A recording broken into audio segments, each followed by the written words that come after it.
Hello，大家好啊！今日同大家 update 下呢個港股到底有冇呢一個散水嘅格局呢？咁啊，相信大家都有啲想知啦，係啦，都有呢個興趣想知。咁好啦，咁我哋今日呢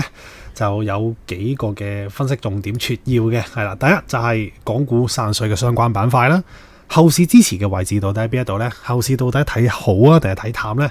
？90% hit rate 嘅數據支持，同埋呢一個策略嘅制定嘅，係啦，咁啊呢四樣嘢啦。好啦，咁啊講咗今日咧港股散水相關板塊先。咁啊，我喺好多個嘅網址入邊啦，我唔知道即係我之前有冇share 過啦，又或者係 share 過之後，大家仲記唔記得啦 ？OK， 係啦，咁樣咧有一個嘅網站咧非常之好用嘅，係啦，咁我睇下先，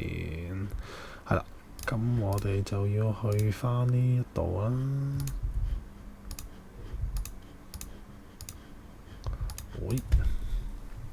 睇下先，窒一窒添，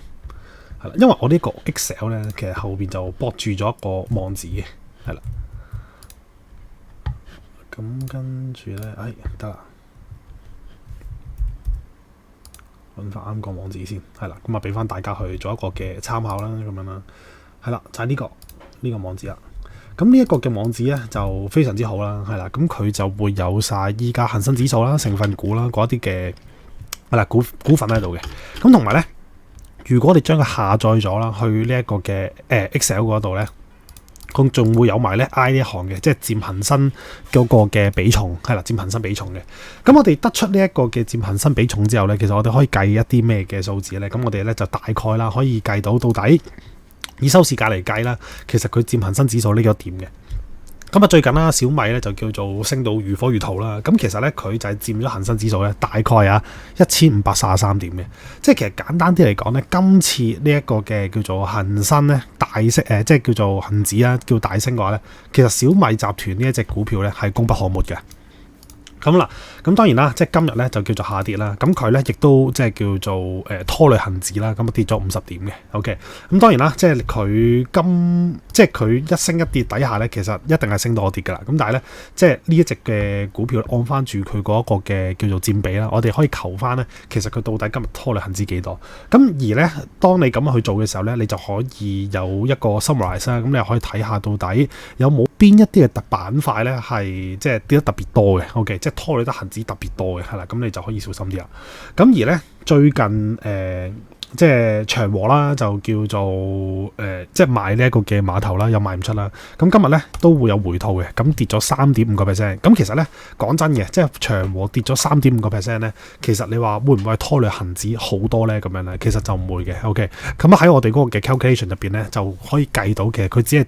跌咗恒生指數嘅6.67點咁多啦。咁所以真係唔好多嘅 ，OK 係啦。咁你話邊一隻會比較多啲咧？嗱，比亞迪呢一個都係 expect 以外嘅 ，OK 嗱，比亞迪啦，小米就係啦，即係小米我就估到佢即係如果回調嘅話，一定係拖累恒指最勁啦，因為佢之前都係貢獻恒指最勁嘅，係啦。咁跟住中芯國際啦，咁樣啦，跟住之後嗱，咁我哋恒生指數嘅4大權重股啦，就係呢一個匯豐、友邦同埋騰訊啦，其實今日都係回調嘅，係啦。咁所以咧，今日整體嚟講咧都係差嘅。咁但係特別之處就係話咩咧？就係咧小米咧都係回調嘅。咁小米咧最近就升得好勁啦，咁呢啲係叫做熱錢 ，OK， 咁啊，依家呢一個嘅市況入邊咧，即係早排升 ，OK， 咁啊大家冇嘢講啦，咁但係咧一回調嘅時候咧，我哋揾原因嘅時候咧，我哋會見到除咗權重股咧就係一個叫做明顯下跌之外咧，熱錢流入嗰啲嘅股票啊，即係話譬如最近升得最勁嗰啲股啦，都會有一啲叫做回調即係嗰個嘅局面出現。咁所以咧，今次呢一個嘅回調咧，都要去睇一睇，係啦，即係會唔會後市會繼續回調嘅 ？OK， 咁當然啦，即係配合其他嗰啲嘅數據，我喺開呢個 live 之前就做咗一啲功課啦。咁佢會再進一步下調咧，嗰個機會率咧就會比較低啲嘅。OK，even 係真係再跌落去都好啦，後市都會升翻。OK，咁呢一個係我今日想開 live 入邊講嘅。咁當然啦，我之後亦都會有啲嘅數據嚟 prove 翻俾大家去知，係啦。咁啊，等大家可以即係叫做。後市自己要睇下又得，即係唔使等我開 live 即係之類都得啦。OK， 咁我自己好耐都冇睇過恒生指數成分股嗰個4大權重股啦，到底冇變到啦。咁啊睇下先。嗱，匯豐嗱真係變咗咯，其實依家已經，因為咧以前咧就係匯豐、騰訊、友邦同埋建行4隻嘅，依家唔係喎，依家係匯豐、小米、騰訊同埋呢一個建行。OK，友邦已經係唔係四大權重股之一咯，係啦嗱，咁呢一個係我即係叫做今日啦，即係先 update 先知，即係先 firm 到呢一件事，咁所以即係其實小米呢一隻嘅股票啊，即係之前啦，我哋就會話中方嘅概念股個概就係黑蓋個蓋啦咁樣啦 ，OK，咁但係咧小米咧今次就真係即係可以帶動到恒指叫做上升啦咁樣啦，咁當然啦，即係你話喂上升到去23,000、24,000嗰啲嘅位置係咪一個可以接受咧咁樣啦？咁其實講真，我絕對覺得啊係可以再上多啲嘅，係啦，因為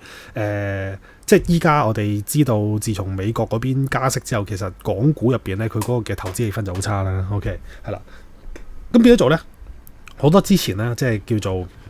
喺恒生指數嘅一啲嘅叫做企業啦，其實都係即係處於一個叫做未復甦嗰一個嘅情況嘅，係啦。咁而依家咧小米爆出嚟嘅話咧，恒生指數就上翻23,000、24,000，但係如果經濟一冚翻上嚟嘅話咧，我自己咁睇啦，即係3萬點呢一樣嘢就唔係咁困難，即係喺呢一個叫做成分股嗰嘅角度嚟講啊，即係經濟復甦嗰個角度嚟講。咁但係你話幾時經濟復甦咧？嗱，咁依家美國又話喂唔減息住咁樣啦，咁但係亦都預期啦，今年就會有2次嘅減息嘅機會咁樣啦。OK，咁就靜待後市啦，因為咧。真係一減息就嚟了啦，嗰時即係即刻會應聲彈上，因為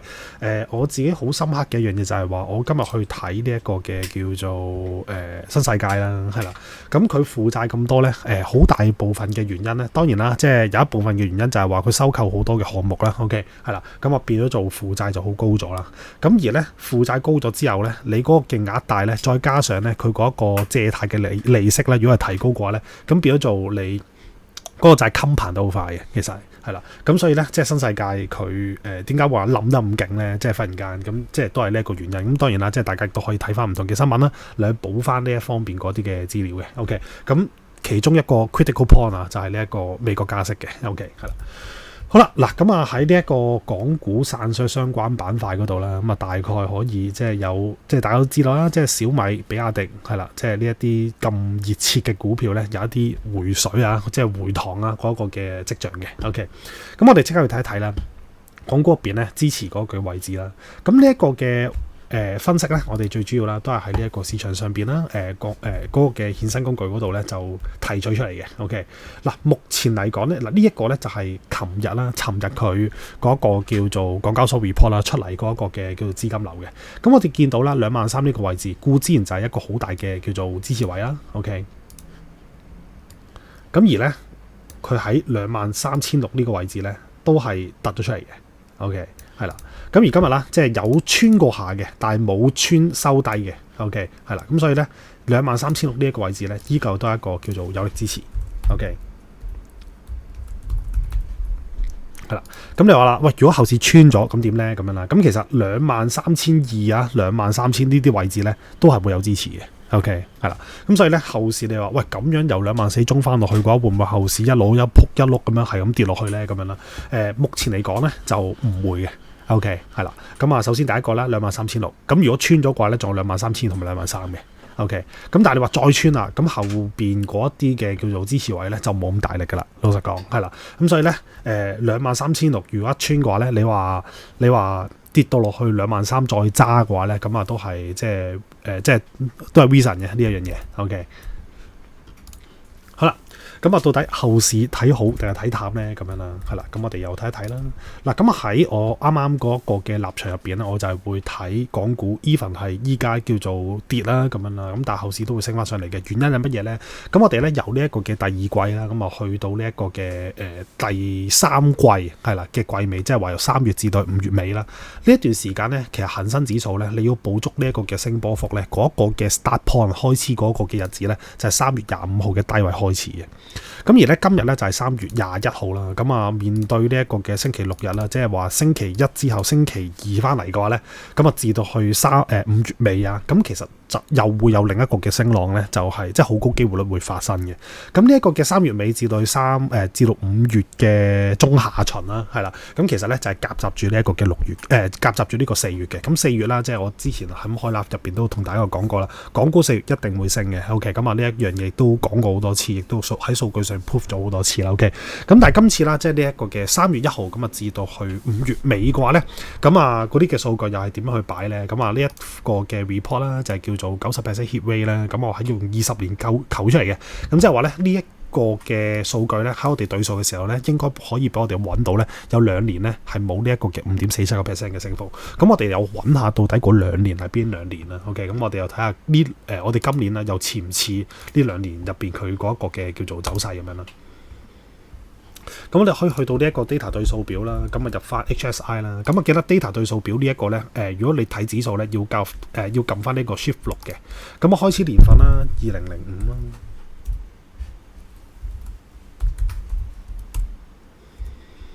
跟住2024年啦，咁開始月份啱啱就係3月嘅25號。咁啊，至到去23號 ，month over 就係2啦。咁佢就由 low 嗰度開始。好啦，咁我哋睇下呢一個升波幅啦。咁樣咧，我哋會見到嗱，2012年咧喺呢一段時間咧，淨係升咗3.91% 嘅啫。OK， 係啦。咁2018年咧，嗱，其實同呢一個嘅5.47咧好近嘅5.33%。咁即係話大概咧喺呢一段時間咧，即係都有95% 啦，係會有5% 嘅升幅嘅。咁所以你話喂，今次嘅下跌係咪即係港股散水玩完咧？咁啊喺呢一個嘅數據上面絕對係睇唔到，係啦，即係絕對係唔似啊，應該咁講係啦。咁所以即係後市反彈機會率咧就非常之高啦。OK， 咁呢一個就係我自己嗰一個嘅睇法啦，同埋呢一個嘅數據嘅 profile 啦，咁樣啦。咁你會見到即係其實升5% 呢啲好 minimum 嘅啫，係去到呢一個嘅5月23號之前。OK， 咁當然啦，即係由呢一個嘅3月25號開始啦。咁所以你話喂，今日叫做跌咗，跟住後收市啊咁樣啦，咁啊係咪即係要考慮散水咧？咁啊基住呢一個嘅叫做數據嘅即係數據嗰個嘅走勢啦，我就唔會覺得係散水嘅。OK， 咁甚至咧喺呢一個 moment 入邊咧，我會 strong hold 添嘅。OK， 係啦，即係我唔會做任何平倉嘅動作咯，係啦，因為即係你3月入邊咧，其實我自己去睇翻數據咧，唔應該係咁波動添嘅，係啦，因為咧佢嗰一個嘅3月嘅數據話俾我知咧，嗱呢一個就係3月至到3月啦，係啦，咁啊升波幅嗰個嘅數據咧，其實就係講話3月咧。90%啊，你就可以升到 1.91%， 即係升多咗嗰啲咧，其實係一啲 expect 以外嘅。咁反而咧跌咧，你會容易捉多啲嘅，係啦，即係90%你要捉跌嗰個嘅機會率咧就係 2.67 嘅 ，OK， 即係呢個幅度。咁最終咧就跌咗呢一個嘅 3.67 啦，咁而升 1.91 咧，最終就升咗 3.31 啦 ，OK， 咁甚至咧最大波幅咧其實都係得個 3.78% 嘅啫 ，OK， 係啦。咁所以咧即係喺全部即係呢一啲其實呢個叫做 90% 會中嘅叫做數據啊，你會見到好多咧都係酷而中嘅 ，OK， 咁點解咧？就係因為過去20年嘅數據咧，其實我哋攞緊好 minimum 嗰啲數據嚟去做一個 reference point 嘅啫，咁所以咧係好容易去觸發到嘅。咁啦，咁亦都按照住呢一個嘅邏輯啦。如果揾到一啲嘅 percentage 大啲嘅，咁你又信唔信咧？咁按照個邏輯嚟講，其實都要信嘅喎。OK， 咁啦，咁你會見到嗱，3月1號至到5月29號啦，跌嗰個嘅波幅由3月2號嘅高位至到5月14號會跌 3.61%。咁今年已經係 fulfill 咗呢一個嘅跌嘅 percentage 㗎。咁今年由呢一個嘅數據開始計起啦，咁啊跌咗3.67% 嘅，咁而咧升波幅嗰度咧係未開始嘅，咁所以咧即係你話喂今日跌，跟住之後係咪下個禮拜就會升咧？嗱，咁呢一個咧就唔一定係下個禮拜會升嘅，但係就好肯定咧，即係呢一個3月25號嘅大位至到去5月23號啊，佢就會升5點幾個 percent 咯，呢一樣嘢。OK， 咁啊，再者咧喺呢一段時間入邊咧，佢嗰個波幅啦係有90%可以去到6% 嘅，咁而依家。既然下方嗰個嘅波幅滿足晒啦，後市要走上去個波幅咧，都係即係都係大機率會發生多啲嘅。咁啊呢一度直頭係 po 埋個數字俾你睇啦。咁啊如果呢一段時間要發生最大波幅係中上方目標嘅話咧，咁啊恒生指數咧係會見到呢一個嘅25,593點添嘅。OK， 咁呢一啲咧都係喺歷史入邊啊，佢嗰一個嘅波幅入邊咧好容易 fulfill 到嗰個嘅波幅嚟嘅。係咁所以咧發生嚟講咧，就我覺得唔係話太難嘅啫。OK， 咁啊再加上咧下邊呢一啲嘅位置啦。3月嗰度咧，其實係有一個明顯嘅支持啦，咁所以咧，我自己咧就會覺得咧，你要再跌落去嘅話咧，其實嗰個嘅空間就冇咁大啦。好，咁當然啦，即係可以睇埋呢一個嘅4月入邊啦，佢嗰個嘅資金流嘅分佈。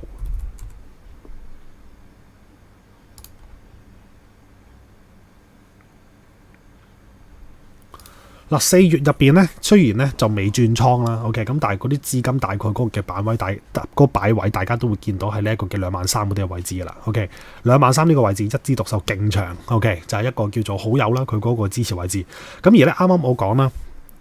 如果喺呢一個嘅3月25號至到去5月25號之前咧，升上去呢一個嘅25,500嘅機會率咧，係即係唔係冇噶，都係好大機會嘅。OK， 咁你會見到咧25,000呢個位置啊，其實都擺定噶啦。係啊，你會見到咧有呢一個叫做 call 時間值啦，亦都係好倉嘅部署啦，喺呢一個嘅市場上邊咧做定一啲嘅叫做 setting 噶啦，已經係好啦。咁啊喺今次入邊啦，就好短咁樣開咗個 live 啦，咁就話翻俾大家知，即係最近嗰個邊啲嘅板塊啦係會走弱啦，資金流嗰一個嘅支持喺邊一度啦，未來嗰個嘅喺呢一季入邊啦，佢嗰一個嘅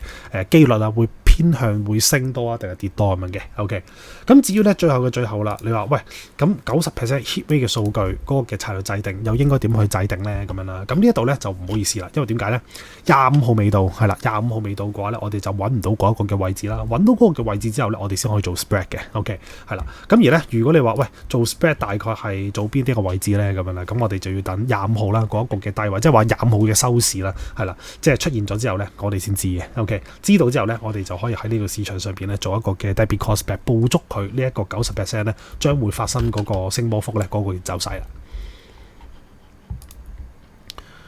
好啦。跟咗買呢一個嘅25,000 long call 輸落 high high 咁樣 ，OK 係啦，咁啊真係唔好意思啦，呢一個25,000應該就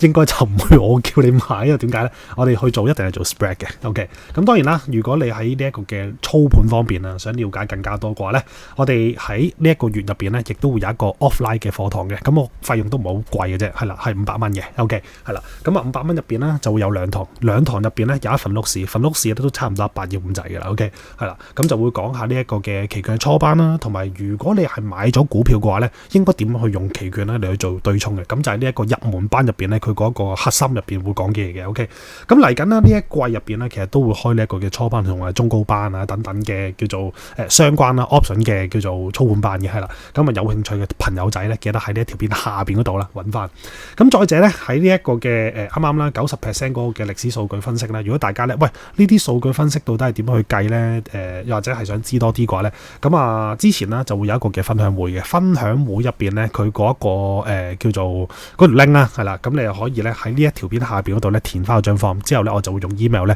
就 send 翻俾你噶啦 ，OK 係啦，咁你就可以知道啦，即係喺我哋嘅每一個預測入邊，除咗資金流嗰個嘅睇法之外咧，點樣可以喺呢一個嘅歷史數據入邊咧揾到一啲相同 pattern 嘅叫做走勢，然之後 group 埋一齊咧，跟住再用呢一個90% 去呈現咧，係啦，咁我就會解釋翻啦呢一個嘅叫做技術啦，到底係點去做嘅，係啦，有興趣嘅朋友仔咧，記得喺下邊嗰一張 form 度填翻，跟住之後我就會 send 翻 email 俾你啦。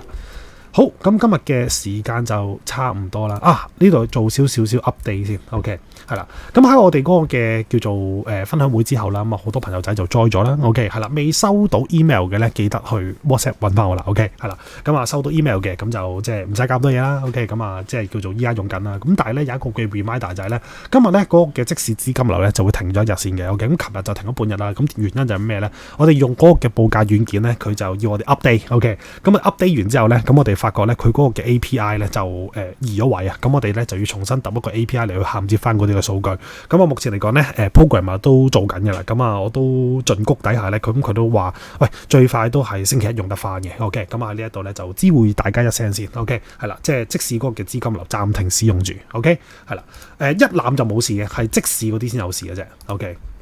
就係咁啦，好，咁最後嘅最後，多謝大家收睇啦。記得，如果大家係想學呢一個嘅期權操盤啦，嗰個嘅入門嘅話咧，咁我哋嚟緊月尾咧就會開始舉行嘅啦。OK，咁而咧呢一季入邊啦，亦都會開始整翻一啲嘅期權操盤策略班啦，嗰啲嘅即係相關嘅課程嘅。OK，有興趣嘅話記得留意下啦。係咁先啦，各位，拜拜。